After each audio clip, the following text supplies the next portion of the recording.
नमस्कार। हिमाचल तो रूबरू हुए हैं आपके सामने हिमाचल प्रदेश की दिन भर की ताज़ा खबरों के साथ। तो आइए शुरू करते हैं बिना समय गवाए हुए नॉन स्टॉप ताज़ा खबरों के सिलसिले को। डेविड वार्नर ने एचपीसीए स्टेडियम की फोटो पोस्ट कर पूछा, क्या आप इस ग्राउंड का नाम जानते हैं? ऑस्ट्रेलियन क्रिकेट खिलाड़ी डेविड वार्नर ने अपने इंस्टाग्राम और ट्विटर पर क्रिकेट स्टेडियम धर्मशाला की फोटो शेयर कर माहौल गरमा दिया है। वार्नर ने ट्विटर पर फोटो पोस्ट कर दर्शकों से पूछा है कि क्या आप इस क्रिकेट स्टेडियम का नाम जानते हैं। इसके अलावा उन्होंने खुशी प्रकट करते हुए लिखा है कि वो इस क्रिकेट स्टेडियम में दोबारा खेलने के लिए काफ़ी उत्सुक हैं। साथ ही उन्होंने क्रिकेट प्रेमियों को धर्मशाला स्टेडियम में होने वाली टेस्ट सीरीज को देखने का भी न्योता दिया है।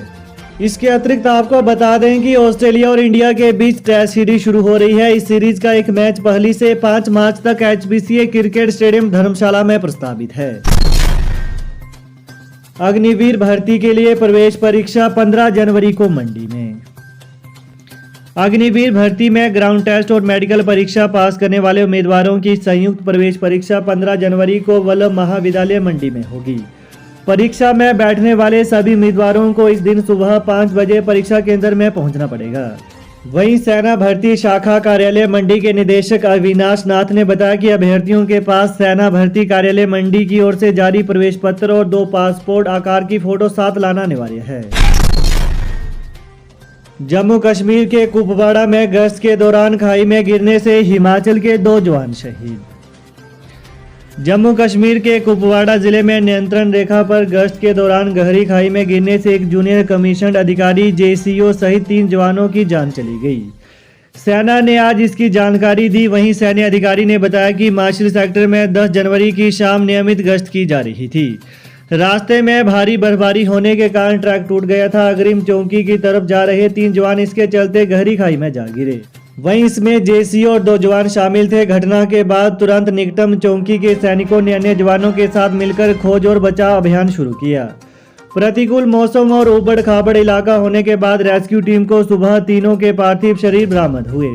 वहीं शहीदों की पहचान हवलदार अमरीक सिंह 39 वर्षीय निवासी गांव मंडवारा पोस्ट मारवाड़ी तहसील घनारी जिला ऊना और अमित शर्मा 23 वर्षीय निवासी ग्राम तलसी खुर्द पोस्ट गिरविन तहसील व जिला हमीरपुर के तौर पर हुई है। नायब सूबेदार पुरुषोत्तम कुमार 43 वर्षीय निवासी ग्राम मजुआ उत्तमी पोस्ट रायका तहसील बिशनाह जिला जम्मू कश्मीर भी इस हादसे में शहीद हुए हैं। कार में जा रहे थे शिमला, बहस के बाद कर दी फायरिंग, एक व्यक्ति सहित 3 महिलाएं घायल। सोलन जिले के अर्की भराड़ी घाट मार्ग पर देर रात फायरिंग होने से एक व्यक्ति सहित 3 महिलाएं घायल हो गईं। घायलों को तुरंत अर्की अस्पताल लाया गया, जहां से चिकित्सकों ने उन्हें शिमला के आईजीएमसी अस्पताल के लिए रेफर कर दिया। वहीं जानकारी के अनुसार हमीरपुर से शिमला जा रहे इन लोगों की आपस में किसी बात को लेकर कहासुनी हो गई, जिसको लेकर एक व्यक्ति ने बाहर से कार के शीशे पर फायरिंग कर दी, जिस कारण आगे की सीट पर बैठे एक व्यक्ति को गोली लग गई तथा कार की पिछली सीट पर बैठी अन्य 3 महिलाएं भी घायल हो गईं। दूसरी ओर सूचना मिलते ही डीएसपी संदीप शर्मा मौके पर पहुंचे तथा घायलों को तुरंत नागरिक चिकित्सालय अर्की पहुंचाया। मामले की पुष्टि करते हुए उन्होंने बताया कि हमीरपुर क्षेत्र से ये लोग शिमला की ओर जा रहे थे तथा किसी बात को लेकर इनके आपस में कहासुनी हो गई। किस बात को लेकर झगड़ा हुआ, जांच की जा रही है। कुलदीप राठौर बोले, राहुल गांधी और उनके परिवार को दी जाए एसपीजी सुरक्षा। अखिल भारतीय कांग्रेस कमेटी के प्रवक्ता और ठियोग के विधायक कुलदीप सिंह राठौर ने केंद्र सरकार से कांग्रेस के पूर्व राष्ट्रीय अध्यक्ष राहुल गांधी की सुरक्षा कड़ी करने और उनके परिवार को एसपीजी सुरक्षा बहाल करने की मांग की है। कहा कि वो इस संदर्भ में एक पत्र देश के गृह मंत्री अमित शाह को भी लिख रहे हैं। इसके अतिरिक्त उन्होंने कहा कि विदेश में बैठा एक खालिस्तान समर्थक अलगाववादी नेता जिस प्रदेश से राहुल गांधी प्रदेश के मुख्यमंत्री सुखविंदर सिंह सुक्खू सहित कांग्रेस विधायकों को धमकियां दे रहा है, वो बहुत ही चिंता की बात है। वहीं उन्होंने आज प्रदेश कांग्रेस मुख्यालय राजीव भवन शिमला में पत्रकारों से बातचीत में कुलदीप सिंह राठौर ने कहा कि पूर्व प्रधानमंत्री इंदिरा गांधी और राजीव गांधी भी आतंकवादियों की साजिश का शिकार हुए हैं। केंद्र सरकार को अलगाववादी नेता की धमकियों को गंभीरता से लेने की जरूरत है। इस प्रकार की धमकियां देश की सुरक्षा व्यवस्था की खुली चुनौती हैं। उन्होंने कहा कि खुफिया एजेंसी को इस पर तुरंत कार्रवाई करनी चाहिए। सीएम सुक्खू के पास रहेंगे ये विभाग, सीपीएस संजय अवस्थी की अटैच अधिसूचना जारी। मुख्य संसदीय सचिव संजय अवस्थी को मुख्यमंत्री सुखविंदर सिंह सुक्खू के साथ अटैच किया गया है। इस संबंध में प्रदेश सरकार ने अधिसूचना जारी कर दी है। संजय अवस्थी को सूचना एवं जनसंपर्क विभाग, लोक निर्माण विभाग और स्वास्थ्य विभाग का जिम्मा दिया गया है। इससे स्पष्ट है कि मुख्यमंत्री के पास ही लोक निर्माण विभाग और स्वास्थ्य विभाग रहेगा।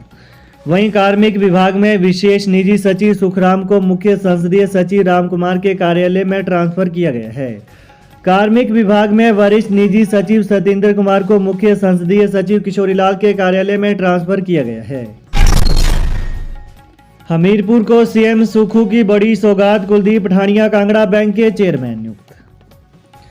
प्रदेश सरकार ने हमीरपुर से पूर्व विधायक कुलदीप सिंह पठानिया को कांगड़ा केंद्रीय सहकारी बैंक धर्मशाला का चेयरमैन नियुक्त कर दिया है। पठानिया को सरकार की ओर से बैंक के निदेशक मंडल में नामांकित किया गया है। वहीं सहकारिता विभाग की ओर से इस बाबत अधिसूचना जारी की गई है। कांगड़ा केंद्रीय सहकारी बैंक के चेयरमैन पद पर हमीरपुर से ताजपोशी होने से कांगड़ा जिला के नेताओं की एक और आस टूट गई है। चुनाव प्रचार में सीएम सुक्खू से करीब 3 गुना ज्यादा पैसा विजय ने खर्चा, आयोग को दी जानकारी।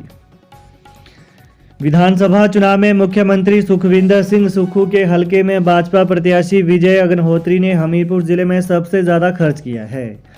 उन्होंने अपने चुनाव प्रचार पर कुल 33,26,000 रुपए की राशि खर्च की है। दूसरे नंबर पर भोरंज से भाजपा प्रत्याशी डॉक्टर अनिल धीमान रहे। उन्होंने चुनाव प्रचार पर 26,52,000 रुपए खर्च किए। वहीं इसी तरह तीसरे नंबर पर भी हमीरपुर से भाजपा प्रत्याशी नरेंद्र ठाकुर ही रहे हैं। वहीं नरेंद्र ठाकुर ने 26,37,000 रुपए खर्च किए हैं। हमीरपुर से निर्दलीय प्रत्याशी आशीष ने सबसे कम खर्च किया। उन्होंने अपने चुनाव प्रचार पर महज 4,650 रुपए खर्च किए। जिला भर में वो एकमात्र ऐसे प्रत्याशी रहे हैं जिन्होंने महज 4,500 रुपए में विधानसभा का चुनाव लड़ा है। जिले के 5 विधानसभा क्षेत्रों में कुल 32 प्रत्याशी चुनाव मैदान में उतरे थे। इसके अलावा 3 आईपीएस मयंक चौधरी, अभिषेक एस और अमित यादव को प्रमोट कर सीनियर टाइम्स के लेवल 11 का तोहफा दिया गया है, जबकि 5 अन्य IPS doctor Virendra Kumar, Sakshi Verma, doctor Monika, doctor कार्तिकीय और वीरेंद्र शर्मा को प्रमोशन देकर जूनियर एडमिनिस्ट्रेटिव ग्रेड लेवल 12 का पे स्केल दिया गया है।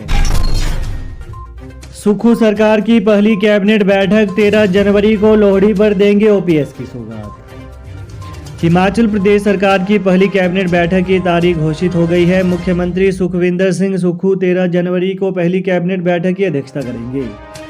यह कैबिनेट बैठक हिमाचल प्रदेश सचिवालय के शिखर हॉल में दोपहर 12 बजे से शुरू होगी। प्रदेश के लाखों कर्मचारी पहली कैबिनेट बैठक होने का इंतजार कर रहे थे। वहीं अब उनका यह इंतजार खत्म हो गया है। मुख्यमंत्री सुखविंदर सिंह सुक्खू पहली कैबिनेट बैठक में लोहड़ी के पर्व पर प्रदेश के लाखों कर्मचारियों को पुरानी पेंशन योजना की सौगात दे सकते हैं। इसके अलावा महिलाओं को प्रति माह 1,500 रुपए और 300 यूनिट की फ्री बिजली देने का फैसला भी हो सकता है। तो ये है आज दिन भर के मुख्य समाचार। तो प्रदेश की ताजा खबरों को पाने के लिए चैनल को जरूर सब्सक्राइब करें। Thanks for watching. जय हिंद, जय हिमाचल।